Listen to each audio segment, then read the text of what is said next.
نحمده ونصلي على رسوله الكريم أما بعد فأعوذ بالله من الشيطان الرجيم بسم الله الرحمن الرحيم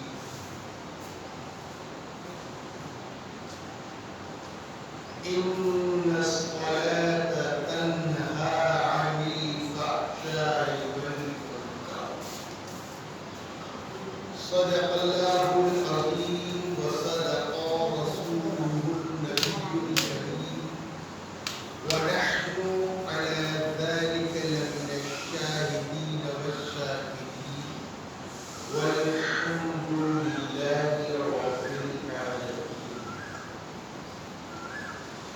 قال الله تعالى في شان حبيبه إن الله وملائكته يصلون على النبي يا أيها الذين آمنوا صلوا عليه وسلموا تسليما. اللهم صل على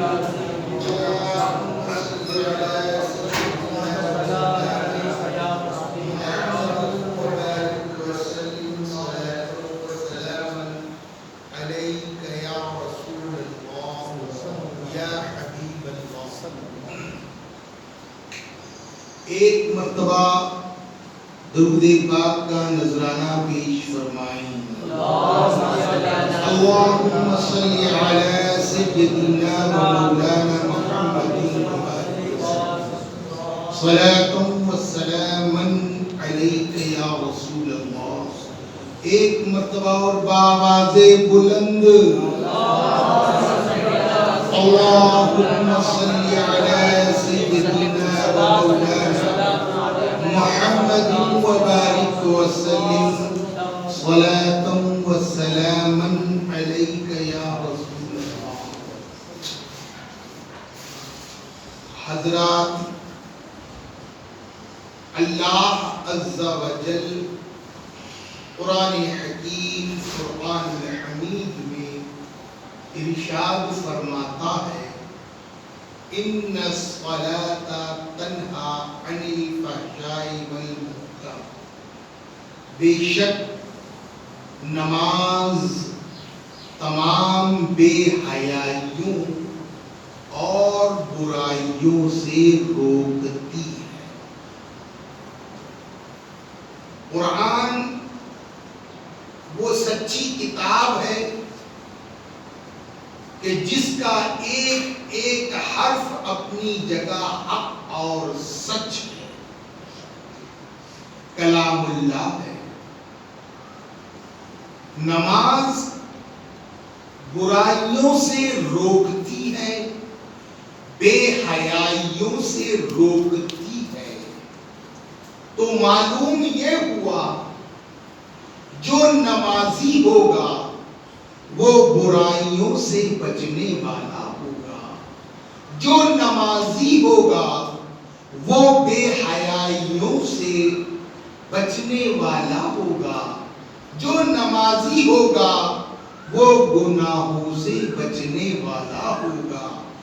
لیکن آج ہم جب اپنے معاشرے پر نظر ڈالتے ہیں تو ہمیں بڑے بڑے نمازی، بڑے بڑے داڑھی جبے قبے والے نظر آتے ہیں. وہ نمازی بھی نظر آتے ہیں، برائیاں کرتے ہوئے بھی نظر آتے ہیں. کیا بات ہے! کیا ان کی نماز انہیں برائیوں سے نہیں روک رہی ہے؟ کیا ان کی نماز بے حیائیوں سے انہیں نہیں روک رہی ہے؟ ایک نمازی جوئے کے اڈے پر بھی ہے، ایک نمازی شراب کے اڈے پر بھی ہے، ایک نمازی بے حیائیوں کے اڈے پر بھی ہے.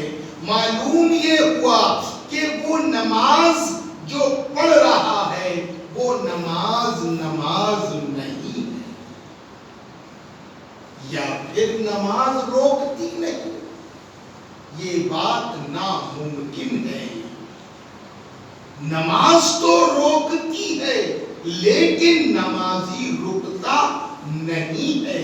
بات دراصل یہ ہے کہ جو ٹیبلیٹ کہو یا گولی کہو، جو گولی جس مقصد کے لیے کھائی جاتی ہے، جیسا کہ کروسن، وہ گولی بخار اور درد کو دور کرتی ہے، اگر گولی کھانے کے بعد بھی بخار اور درد دور نہ ہو تو خیال آتا ہے شاید یہ نقلی گولی ہے، یہ اصلی نہیں ہے، اس کی جو روح ہے، اس میں جو دوائی ہے وہ دوائی نہیں ہے۔ تو معلوم یہ ہوا کہ ہم جو نماز پڑھتے ہیں وہ نماز کی روح ہمارے اندر نہیں، جو ہمیں برائیوں سے بچائے، جو ہمیں بے حیائیوں سے بچائے۔ حضرات محترم، آج ہم نماز اس طرح پڑھتے ہیں جیسے کوے کی ٹھون کی طرح۔ اللہ کے رسول فرماتے ہیں وضو کرو جوانوں کی طرح اور نماز پڑھو ضعیفوں کی طرح، بزرگوں کی طرح۔ ہر ارکان کو اطمینان کے ساتھ ادا کرو اور ہر ارکان ٹھہر ٹھہر کر پڑھو، لیکن ہم ایسی نماز پڑھتے ہیں جیسا کہ کوئی بندہ ہمارے پیچھے لٹ لے کر کھڑا ہے، جلدی کر ورنہ میں تیرا سر پھوڑ دوں گا۔ حضرات محترم، ایسی نماز ہمیں برائیوں سے نہیں بچائے گی، ایسی نماز ہمیں بے حیائیوں سے نہیں بچائے گی۔ ارے ہمارے بزرگ ایسی نماز پڑھا کرتے تھے، اللہ اللہ، کہ انہیں دونوں جہاں کی فکر ہی نہیں ہوتی تھی۔ حضرت علی کرم اللہ تعالی وجہ الکریم ایک مرتبہ کسی جنگ میں آپ کے ٹخنے میں ایک تیر لگ گیا، ہڈی میں چبھ گیا اور وہ تیر اتنا تکلیف دینے لگا کہ حضرت علی کرم اللہ تعالی وجہ الکریم کو اگر اس تیر کو ہاتھ لگاتے تھے تو چیخ نکل جاتی تھی، یعنی کہ وہ درد بڑا زبردست ہو رہا تھا۔ کسی نے کہا دیکھو علی جب نماز کو کھڑے رہے تو انہیں ان کا تیر نکال لینا۔ حضرت علی نے جب نماز کی نیت باندھی تو جراح نے اس تیر کو کھینچ لیا۔ قسم خدا کی حضرت علی نے نہ جنبش کی نہ چیخ مارا، جب سلام پھیرے تو وہاں خون پایا۔ اللہ اللہ، کہا کیسی بات ہے؟ تو آپ فرماتے ہیں تمہارا تیر نکالا گیا۔ حضرت علی فرماتے ہیں خدا کی قسم مجھے رتی برابر بھی احساس نہیں ہوا۔ یہ نماز تھی علی۔ ایک مقام پر کچھ صحابہ اکرام جو جنگ کے لیے گئے ہوئے تھے، ان لوگوں نے باری باری مقرر کی کہ دیکھو دشمنوں کا ڈر ہے تو رات میں کچھ لوگ جاگو۔ تو صحابہ میں سے کچھ صحابہ جاگنے کے لیے پہرا دینے لگے اور کچھ لوگ سو گئے، باقی لوگ سو گئے۔ اب صحابہ آپس میں بیٹھے ہیں، جاگتے ہیں، لیکن کہتے ہیں اب ہم لوگ جاگ تو رہے ہیں لیکن کیا کریں؟ تو صحابی کیا کرتے ہیں کہ وہ نماز کی نیت باندھ لیتے ہیں اور نماز پڑھ رہے ہیں۔ اب دشمنوں نے دیکھا یہ لوگ نماز پڑھ رہے ہیں، اللہ اللہ، وہ نمازی جو نماز پڑھ رہے تھے دشمنوں نے حملہ کر دیا اور اس حملے میں تیروں کی سرسراہٹ سے جو سونے والے تھے، جو خیموں میں سو رہے تھے، وہ جاگ گئے، وہ اٹھ گئے، لیکن جو صحابی پہرا دے رہے تھے وہ نماز ہی پڑھتے رہے، انہیں احساس تک نہ ہوا۔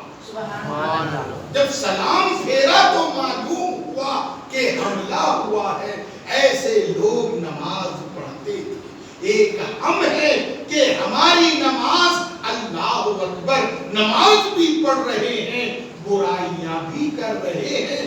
اگر ہم اپنی نماز کو چیک کریں تو وہ نماز نہیں، صرف اٹھک اور بیٹھک ہے۔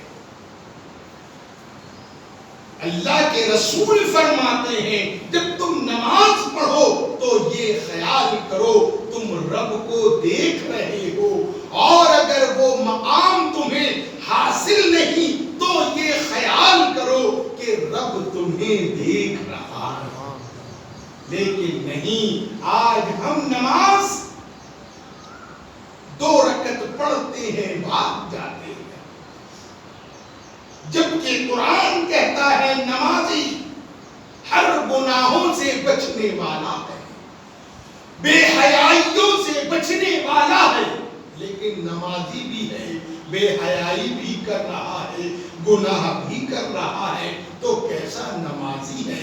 معلوم یہ ہوا کہ وہ نماز جو نماز پڑھنے کا حق ہے، ہم ویسی نماز نہیں ادا کرتے۔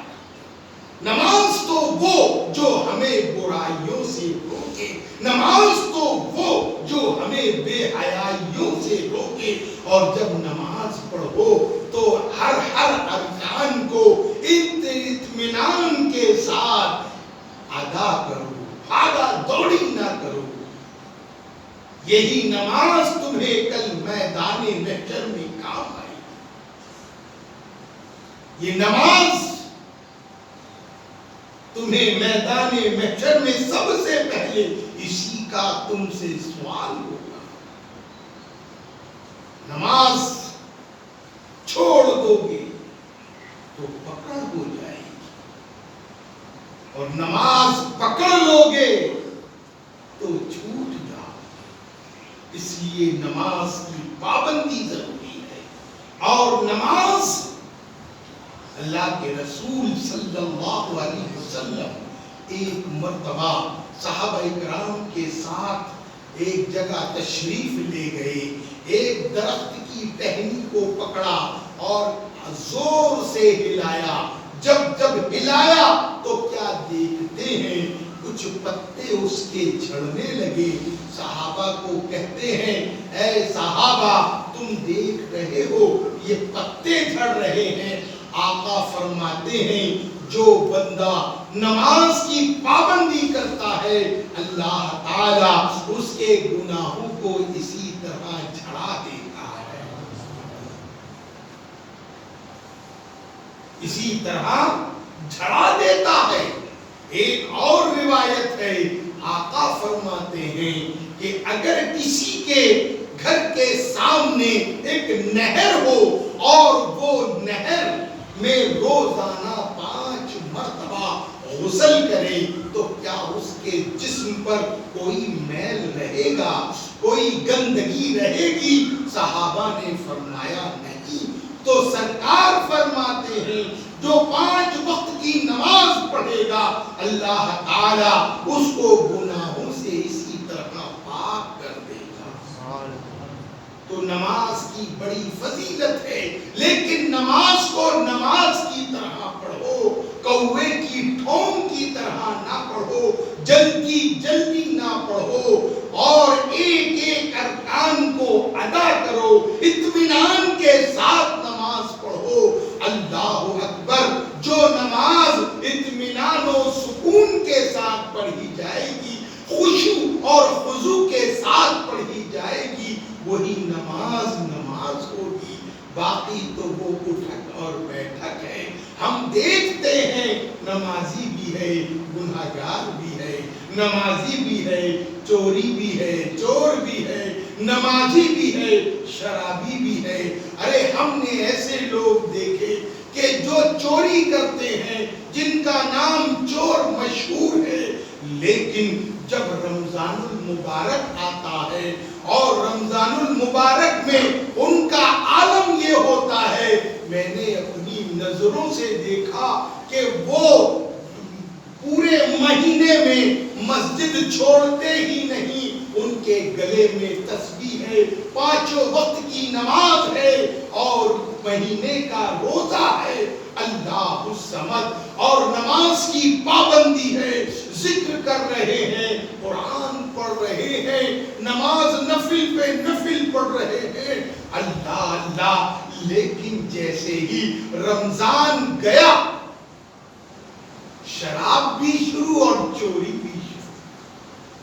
تو پوچھوں میں پھر وہ مہینے بھر کی نماز کا کیا ہوا جو تم نے نماز پڑھی؟ ارے نماز تو کہتی ہے کہ برائیوں سے روکتی ہے، بے حیائیوں سے روکتی ہے، تو معلوم یہ ہوا تم نے وہ نماز ہی نہیں پڑھی جو نماز کا حق ہے.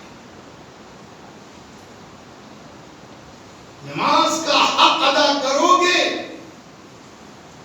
تو نماز بھی تمہیں اپنی رحمتوں میں لے، ورنہ پھر کیا منہ پہ مار دی جائے گی. اللہ سے ڈرنا مین ہے، اللہ سے ڈرنا مین ہے. اسی لیے ہمیں چاہیے کہ ہم نماز پڑھیں. اب نماز کے لیے کیا ضروری ہے؟ نماز کا اہتمام ضروری ہے. نماز کے لیے جسم کی ظاہری پاکیزگی ضروری ہے.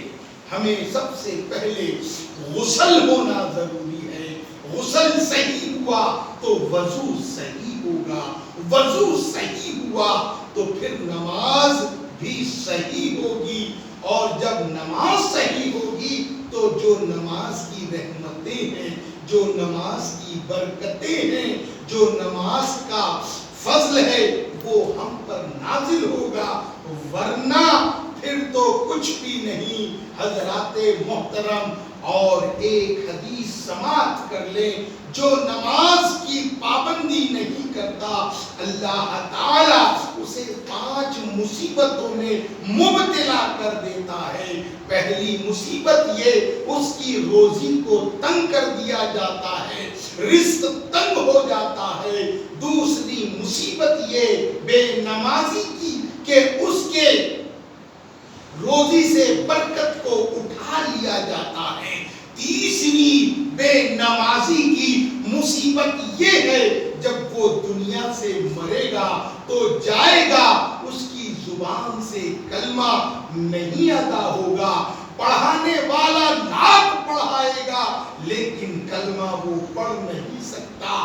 چوتھی مصیبت یہ ہوگی جو سب سے زیادہ ذلت و خالی والی، جب میدان محشر سے، جب قبروں سے قبریں کھولی جائیں گی، ان سے مردے نکالے جائیں گے تو نبی پاک فرماتے ہیں میری امت کا بے نمازی جب اٹھایا جائے گا اس کا چہرہ سور کا ہوگا. اللہ اللہ. اور اس کے بعد 5ویں مصیبت یہ ہوگی کہ اس کے بائیں ہاتھ میں نامہ اعمال کیسا دیا جائے گا جانتے ہو؟ اس کو یہاں سے اس کے ہاتھ کو ڈالا جائے گا، پیٹھ کے پیچھے کھینچ کر نکالا جائے گا، اور پھر نامہ اعمال کو دیا جائے گا. جس کے ہاتھ میں، الٹے ہاتھ میں نامہ اعمال جب دیا جائے گا سمجھ لو وہ جہنمی ہے، اور فرشتے اسے گھسیٹ کر جہنم میں ڈال دیں گے. یہ بے نمازی کی ذلت و حالی و مصیبت ہے. آقا فرماتے ہیں میرا امتی جو 5 وقت کی نماز پڑھے گا اس پر 5 رحمتیں نازل ہوگی. پہلی رحمت یہ کہ اس کے رزق کو بڑھا دیا جائے گا. دوسری رحمت یہ اس کے رزق میں برکت عطا فرما دی جائے گی. تیسری رحمت یہ کہ اس کے زبان سے کلمہ طیبہ نکلے گا. چوتھی رحمت یہ ہوگی کہ جب میدان محشر میں جب قبریں کھولی جائے گی اس وقت جب نمازی اٹھے گا 14ویں کے چاند کی طرح اس کا چہرہ چمکتا دمکتا. اور 5ویں رحمت یہ ہوگی کہ سیدھے ہاتھ میں نامہ اعمال دے کر جنت کا پروانہ دے دیا جائے گا. یہ ہے تو نماز کی پابندی ضروری ہے. اور نماز جو نہیں پڑھتا ہے اللہ تعالیٰ کی ناراضگی مول لیتا ہے. آج ہمارے اندر یہی ہے، بابا روزی میں برکت نہیں، روزی میں رزق میں وسعت نہیں، سب کماتے ہیں خرچ ہو جاتا ہے بچتا کچھ نہیں. ارے بھائی، ارے بچانے کے لیے نماز کو پڑھنا ہوگا، اور وہ بھی نماز کی طرح کوے کی ٹھونگ کی طرح نہیں پڑھنا ہوگا. اطمینان کے ساتھ، پاکیزگی کے ساتھ. اور سنو، نماز کو نماز کی طرح آج کچھ بےہودہ اور بد مذہب بد عقیدہ لوگ ہیں جو نماز کو ہلکا جانتے ہیں. ان کو بھی سمجھ لو. کچھ لوگ کہتے ہیں کہ ننگے سر بھی نماز ہو جاتی ہے، جوتا پہن کر بھی نماز ہو جاتی ہے، اور سینے کے بٹن کھول کر بھی نماز ہو جاتی ہے، ہاف آستین میں بھی نماز ہو جاتی ہے، پاؤں وال کر بھی نماز ہو جاتی ہے. حضرات محترم، ارے نماز تو ہر حال میں ہوگی، لیکن جو اس طرح کی حرکت کرے گا، ہلکا جان کر نماز کو پڑھے گا، وہ کافر ہو جائے گا. ہلکا جان کر نماز کو پڑھے گا، وہ کافر ہو جائے گا. اللہ نے تمہیں ٹوپی بھی دی ہے، تمہیں کپڑے بھی دیے ہیں، تمہیں ہر طریقے سے لباس سے آراستہ کیا ہے، تو اسی اہتمام کے ساتھ، ٹوپی کے ساتھ، صافی کے ساتھ، آستینوں کے ساتھ اور اطمینان کے ساتھ اس شان سے بارگاہ رب العزت میں آؤ اور اس شان سے نماز پڑھو، تو تمہاری نماز کو اللہ قبول فرمائے گا. لیکن اگر تم کو اللہ نے کچھ نہ دیا اور تم جنگل میں اکیلے تنہا ہو، تمہارے پاس کپڑا بھی نہیں ہے، تم ننگے ہو، جسم پر کچھ نہیں ہے، ایسی حالت میں اگر تمہیں نماز کا وقت آ گیا تو پتے باندھ لو، شرمگاہ کو چھپا کر تم نماز پڑھ لو، وہ بھی قبول ہو جائے گی. لیکن کب؟ حالات کی بنیاد پر. ٹوپی ہے، ٹوپی چھوڑ کر نماز پڑھو. کپڑے ہیں، کپڑے چھوڑ کر نماز پڑھو. اور کپڑے تمہارے عجب غضب ہے، ارے چلو جی ہو جائے گی نماز، ایسا ہو جائے گی نماز. یعنی تم نے نماز کو ہلکا جانا، ہلکا سمجھ کر نماز پڑھو گے تو کافر ہو جاؤ گے. اس لیے بچو، نماز کا ادب کرو، نماز کا اہتمام کرو، نماز کی عظمت کو اس کی عظمت کے ساتھ پڑھو. اللہ تعالی ہمیں نیک عمل کی توفیق عطا فرمائے، اور جیسے نماز پڑھنے کا حق ہے ویسی نماز پڑھنے کی توفیق عطا فرمائے. ان الصلاۃ تنہی عن الفحشاء والمنکر، بے شک نماز تمام بے حیائیوں اور برائیوں سے روکتی ہے. وما علینا الا البلاغ.